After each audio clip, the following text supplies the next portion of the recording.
वर्धमान नामक शहर में एक कुशल व्यापारी रहा करता था। जब उस राज्य के राजा को उसकी कुशलता के बारे में पता चला तो राजा ने उसे अपने राज्य का प्रशासक बना दिया। व्यापारी की कुशलता से आम व्यक्ति से लेकर राजा तक सभी बहुत प्रभावित थे। कुछ समय बाद व्यापारी की लड़की की शादी तय हुई। इस खुशी में व्यापारी ने बहुत बड़े भोज का आयोजन किया। इस भोज समारोह में उसने राजा से लेकर राज्य के सभी लोगों को आमंत्रित किया।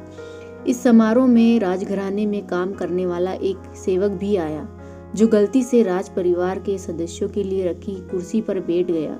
उस सेवक को कुर्सी पर बैठा देख व्यापारी को बहुत गुस्सा आया। गुस्से में व्यापारी ने उस सेवक का उपहास कर समारोह से भगा देता है। इससे सेवक को शर्मिंदगी महसूस होती है और वह व्यापारी को सबक सिखाने की ठान लेता है। कुछ दिन बाद जब वह राजा के कमरे की सफाई कर रहा होता है तो उस समय राजा कच्ची नींद में होता है। सेवक मौके का फायदा उठाकर बड़बड़ाना शुरू कर देता है। सेवक बोलता है, व्यापारी की इतनी हिम्मत जो रानी के साथ दुर्व्यवहार करे। ये सुनकर राजा नींद से उठ जाता है और सेवक को कहता है, क्या तुमने कभी व्यापारी को रानी के साथ दुर्व्यवहार करते हुए देखा है? सेवक तुरंत राजा के पैरों में गिरकर उनसे माफी मांगने लगता है और कहता है, मैं रात में सो नहीं पाया इसलिए मैं कुछ भी बड़बड़ा रहा हूँ।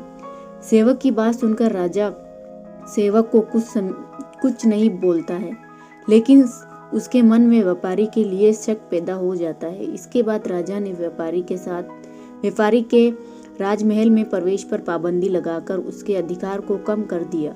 अगले दिन व्यापारी किसी काम से राजमहल में आता है तो उन्हें पहरेदार दरवाजे पर ही रोक देते हैं। पहरेदार का ये व्यवहार देखकर व्यापारी को आश्चर्य होता है। वहीं पास में खड़ा राजा का सेवक जोर जोर से हंसने लगता है और पहरेदार से कहता है, तुम्हें पता नहीं तुमने किसे रोका है?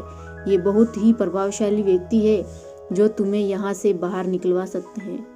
इन्होंने मुझे अपने भोज समारोह से निकलवा दिया था। सेवक की उन बातों को सुनकर व्यापारी को सब समझ में आ जाता है और वह उस सेवक से माफी मांगता है।